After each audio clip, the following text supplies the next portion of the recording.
अदा सिंधी सच पुछे त हिते सच्चाई ईमानदारी जो कदर कोन्हे। शरीफ़ माण्हू शराफ़त वारी ज़िंदगी नथो गुज़ारे सघे। आख़िर इहे छो आहे जॾहिं हिते हर शख़्स हक़ जी दावा करे थो पर समाज जी हक़ीक़त तव्हांजे साम्हूं आहे।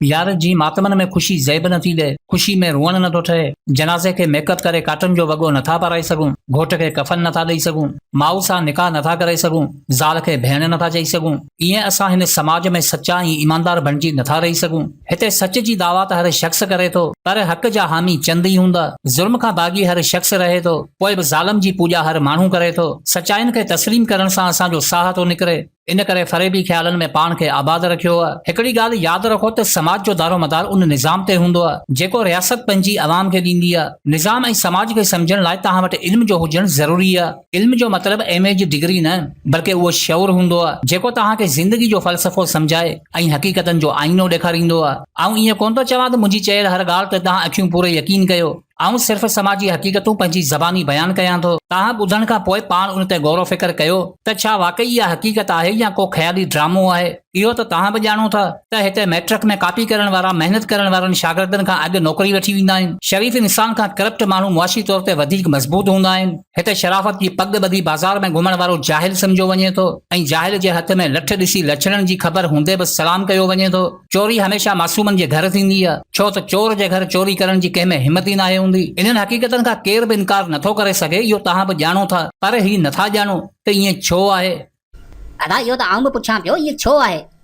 अदा हिन समाज खे सम्झण लाइ असांखे इटली जे नामूर अदीब इटालो केल्विनो जे लिखियल अफ़साने काली भीड़ खे संजीदगी सां सम्झणो पवंदो। हिन अफ़साने में हू हिकु अहिड़े मुल्क जो ज़िक्र करे थो जंहिं में रहंदड़ हर शख़्स चोर हो। राति जो हर माण्हू लालटेन खणी पासे वारे घर मां चोरी कंदो हो। चोरी करे जॾहिं वापसि पंहिंजे घर पहुचंदो हो त उनखे पंहिंजो घर बि लुटियल मिलंदो हो, छो त उते हर शख़्स चोर हो। मज़े जी ॻाल्हि उन मुल्क जी अवाम सुकून सां ज़िंदगी गुज़ारे रही हुई, छो त माण्हू हिक ॿिए जे घरां चोरी करे ज़िंदगी गुज़ारे रहिया हुआ। इहो सिलसिलो ईअं ई हलंदो रहियो। न केरु ग़रीब हो न वरी अमीर, मुआशी तौर ते सभु बराबर हुआ, छो त सभु चोर हुआ। हिन मुल्क जे कारोबार जो दारोमदार ई फ़रेब ते हो। विकिणण वारो हुजे या ख़रीद करण वारो, सभु जा सभु ठग हुआ।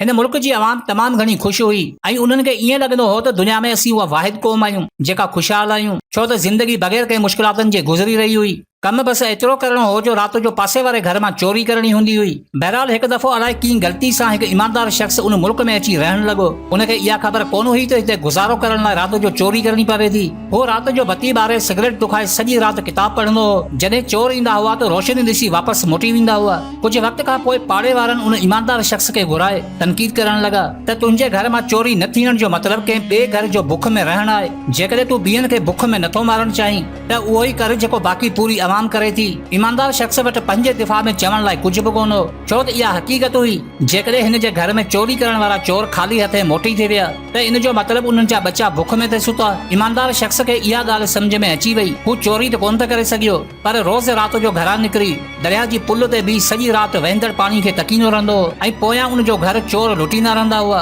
हफ़्तो बि कोन गुज़रियो उहो ईमानदार शख़्स कंगाल थी वियो। उन जे घर जो सभु सामान चोरी थी वियो ऐं उन वटि खाइण लाइ बि कुझु कोन बचियो। ऐं मज़े जी ॻाल्हि त हुन जे चोरी न करण सां हर राति हिकु घर लुटजण खां बची पई वियो ऐं जेकी घर चोरी खां बची पई विया उहे अमीर थींदा विया। हू कंहिंखे बि ॾोह नथे ॾेई सघियो, छो त बर्बादी जी असल वजह उन जी ईमानदारी हुई जंहिं मुल्क जे सॼे निज़ाम जी तरतीब तोड़े उन जो तवाज़ुन ई बिगाड़े छॾियो हो। अहिड़ी तरह अमीर हर राति वधीक अमीर थींदा विया ऐं ग़रीब अञा ग़रीब। अमीरनि जी दौलत में इज़ाफ़ो थियो त लालच ऐं ख़ौफ़ गॾु पलण लॻो। अमीरनि सोचियो त छो न ग़रीबनि खे मुआवज़ो ॾेई पंहिंजी दौलत जी हिफ़ाज़त सां गॾोगॾु चोरी बि कराई वञे, छो त उन्हनि खे ख़बर हुई त जेकॾहिं चोरी न कंदासीं त ग़रीब थी वेंदासीं ऐं पोइ हुन मुल्क में चोर वारो तसवर ख़तम थी अमीरी ग़रीबी जो रूप अख्तियार करण लॻो। अवाम ॿिनि हिस्सनि में तक़सीम थी वई, हिकिड़ा अमीर ऐं ॿिया ग़रीब, पर हक़ीक़त में हुआ सभु चोर। हुन मुल्क में बसि हिकिड़ो ई ईमानदार शख़्स हो जेको जल्दी बुख जे करे मरी वियो। हिन अफ़साने खे पढ़ण खां पोइ यकीन कयो ईअं लॻे थो त इटालो केल्विनो असांजे ई समाज जी हक़ीक़त लिखी आहे। असल में हिन समाज जो बुनियाद नेकी बजाए बदी जे सिरनि सां रखियो वियो।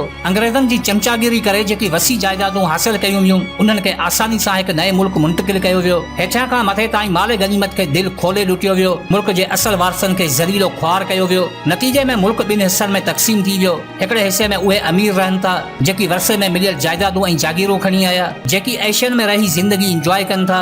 ॿिए हिसे में उहे पोरियत ऐं मज़दूर रहनि था जेकी राति ॾींहुं महिनत करे इन्हनि अमीरनि जो ईंधन बणिजनि था। हिते शराफ़त ज़लालत इन करे आहे छो त अंदरूनी सतह ते असीं सभु चोर आहियूं। ग़रीब जी हैसियत इहा त अमीर जे उन माल जी हिफ़ाज़त कनि था जेको लुटियो बि इन्हनि जे ई घरां वियो आहे। असां हक़ सच जी दावा कयूं था, ईमानदारी जा दर्स इन करे ॾियूं था छो त असीं दिलि जा बुरा न आहियूं, पर छा कयूं, असांखे जेको निज़ाम मिलियो आहे उन में ॿियनि खे लुटण मजबूरी आहे, छो त ज़िंदगी त गुज़ारणी आहे। जेकॾहिं ईअं नथा कयूं त बुख मरूं था।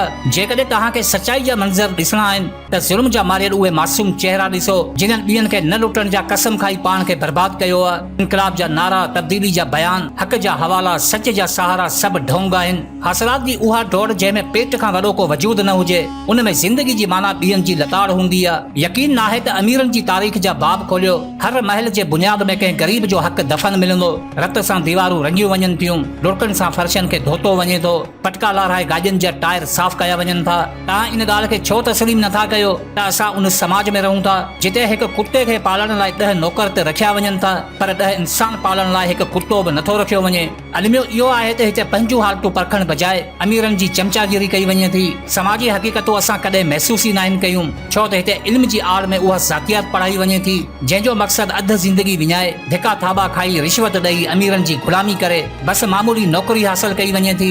ऐं मञा थो तव्हांजे डिग्रियुनि जे साम्हूं मुंहिंजे इल्म जी का हैसियत नाहे, पर अहिड़ी डिग्री खे आऊं बि नथो मञा जंहिंमें ज़िंदगी जी का हक़ीक़त ई नाहे। अहिड़ी जुस्तजू खां दिलि भागी सही जंहिंमें हर विज़ाहत हिकु नाटक हूंदी आहे। हयाती अज़ाबनि जी आदी हुजे त कसूरवार अव्हां जी जवानी हूंदी आहे। अव्हां भले मातमनि में नचंदा रहो, पर ग़ुलामी त आख़िर ग़ुलामी हूंदी आहे।